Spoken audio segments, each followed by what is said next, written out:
Hello friend, एक फिर से एक नए वीडियो में वेलकम करता हूं। फ्रेंड, जैसा आप सभी लोग का ये कन्फ्यूज़न होता है कि अगर आप कहीं जॉब के लिए जाते हो, कहीं इंटरव्यू के लिए जाते हो, तो वहाँ पे एक क्वेश्चन ज़्यादातर पूछते हैं कि वर्क बुक या फिर वर्क शीट क्या होता है, या फिर दोनों में डिफरेंस क्या होता है।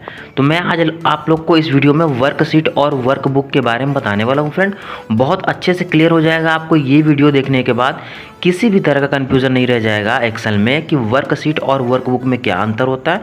हम सब कंफ्यूज हो जाते हैं क्योंकि हम शीट पे काम करते हैं कि वर्क बुक पे काम करते हैं, तो इंटरव्यू में कहीं आप कंफ्यूज होके उसका जवाब सही नहीं दे पाते हो। फ्रेंड, तो कैसे हो फ्रेंड? आई होप अच्छे होंगे। मैं हूं अनिल मौर्य, अपने चैनल पे वेलकम करता हूं। फ्रेंड, तो चलिए वीडियो को शुरू से लास्ट तक देखिएगा। ये वीडियो देखने के बाद आपको किसी भी तरह का कन्फ्यूज़न नहीं रहेगा। जैसे यहाँ पे आप देख रहे हो कि मैंने एक ये लिख दिया हुआ है, ठीक है, कि वर्क शीट और वर्क बुक क्या होता है। तो मैं यहाँ पे पहले बात करने वाला हूँ वर्क शीट। तो जैसा नाम से इंडिकेट हो रहा है कि ऐसा शीट जिस पे हम काम कर रहे हों, मतलब ऐसा पेज जिस पे हम काम कर रहे हों। तो हम जो काम करते हैं ये तो हमारा वर्क शीट ही होता है। जैसे जिस पे हम अभी काम कर रहे हैं शीट है। शीट मतलब जिस शीट पे काम कर रहे हैं, तो जिस शीट पे हम काम करते हैं उसको हम वर्क शीट कहते हैं। जैसे यहाँ पे देखो मेरे सामने कई शीट खुले हुए हैं नीचे, ठीक है। शीट 1 MB मैंने नाम लिख दिया शीट का, तो वो नाम हो गया। तो ये जितने भी शीट हैं ये वर्क शीट कहलाती हैं, या फिर जिस पे आप काम करते हो, जिस पे आप डाटा बनाते हो, जिस पे आप कोई भी करते हो। देखो यहाँ पे न्यू शीट मैंने कर दिया तो न्यू शीट आ गया, ठीक है। तो ये वर्क शीट है, ठीक है। ये वर्क बुक नहीं है, अभी ये हम वर्क शीट की बात कर रहे हैं। तो यहाँ पे मेरे सामने कई शीट है, उस पर हम काम करते हैं, इसलिए वर्क शीट कहलाती हैं। तो आई होप आपको ये वर्क शीट वाली चीज़ें क्लियर हो गई होंगी। जिस पे हम जिस शीट पे काम करते हैं ये वर्क शीट होती है। हम कई वर्क शीट इंसर्ट कर सकते हैं, कई शीट इंसर्ट कर सकते हैं, ठीक है, 10, 15, 20, और सब पे अलग अलग काम कर सकते हैं। तो अब मैं बात करने वाला हूँ कि ये वर्क शीट तो हो गया, ठीक है। अब कन्फ्यूज़न होता है लोगों को वर्क बुक। तो देखो जब आप फाइल में जाते हो तो देखो यहाँ पे आपको ब्लैंक वर्क बुक लिख रहा होगा, तो ये वर्क बुक होता है। अगर आप एक्सेल खोलोगे तो पहले वो आपसे पूछता है, तो जब आपको नया वर्क बुक के अंदर ही तो काम करते हैं, तो ये वर्क बुक कहलाता है। ये जो आपको पूरा दिख रहा होगा, ठीक है, जब आप एक्सेल न्यू ओपन करते हो तो आपको नया वर्क बुक मिलता है, तो ये आपका वर्क बुक है। नीचे देखो आपको लिख रहा होगा ना बुक टू, बुक थ्री। मैंने बहुत सारे पेज खुले हुए हैं, बहुत सारे एक्सेल के खोले हुए हैं, तो ये दिख रहा होगा। तो ये हम वर्क बुक के अंदर ही काम करते हैं, ठीक है। जैसे आप जैसे ही करते हो तो वर्क बुक के अंदर ही ये सारा वर्क शीट होता है।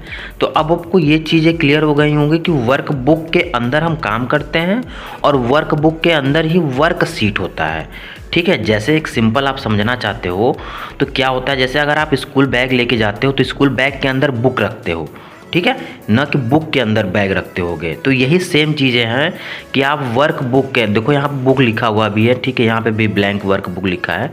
तो हम जब भी एक्सेल पे काम करते हैं तो हम वर्क बुक के अंदर ही काम करते हैं, और वर्क बुक के अंदर ही हमारा वर्क शीट होता है, ठीक है। तो वर्क शीट पे ही तो हम काम करते हैं, लेकिन वर्क बुक के अंदर। तो आई होप आपको ये चीज़ें क्लियर हो रही होंगी कि हम वर्क बुक के अंदर वर्क शीट पे काम करते हैं, ठीक है। तो ये बहुत लोग का कन्फ्यूज़न होता है। यहाँ पे देखो मैंने शीट बहुत सारे इंसर्ट कर दिए हैं, तो ये हम शीट को इंसर्ट कर सकते हैं लेकिन वर्क बुक को नहीं। वर्क बुक हमें नया ही लेना पड़ता है। हम वर्क बुक के अंदर कितने भी शीट इंसर्ट कर सकते हैं। शीट डिलीट करना चाहते हैं शीट डिलीट भी कर सकता हूँ, ठीक है। तो जितने भी शीट है आप डिलीट कर दोगे, लेकिन वर्क बुक डिलीट करोगे तो आपको ये वर्क शीट भी सारा डिलीट हो जाएगा, ठीक है। अगर वर्क बुक के जितने भी बना के रखे हो, अगर आप उसको डिलीट करते हो तो ये भी सारा डिलीट हो जाएगा।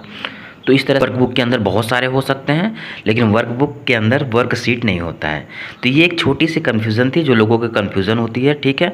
तो आप यहाँ पे एक बार वीडियो को फिर से देख लेना, किसी भी तरह का कन्फ्यूज़न नहीं होगा फ्रेंड, ठीक है। तो आई होप आपको ये सारा चीज़ें क्लियर हो रही होगी। देखो मैं यहाँ पर अगर सीट को नाम दे देता हूँ, तो सीट का नाम दे के मैंने इस पर कलर कर दिया, तो आप सीट का नाम वगैरह भी दे सकते हो। लेकिन जब फाइल सेव करोगे तो यहाँ पर देखो वर्क बुक्स के ऊपर ही फाइल सेव होता है, ऊपर जहाँ पे आप देखोगे, ठीक है। तो वर्क बुक के ऊपर आप जब सेव करोगे तो वर्क बुक के ऊपर आपका नाम शो करेगा। तो ये सारी चीज़ें आपका डिफरेंसेस होते हैं वर्क बुक और वर्क शीट में फ्रेंड, ठीक है। तो यहाँ पे फिर से देख लो, आप एक बार देखना चाहते हो, ठीक है। इस तरह से ये सारी चीज़ें होते रहते हैं फ्रेंड। तो आई होप आपको ये सारी चीज़ें क्लियर हो गई होंगी फ्रेंड, ठीक है। किसी भी तरह का अगर कन्फ्यूज़न है तो मुझे कमेंट करिए, मैं उसका रिप्लाई भी देता हूँ, ठीक। मिलते हैं नेक्स्ट वीडियो में। Thank you.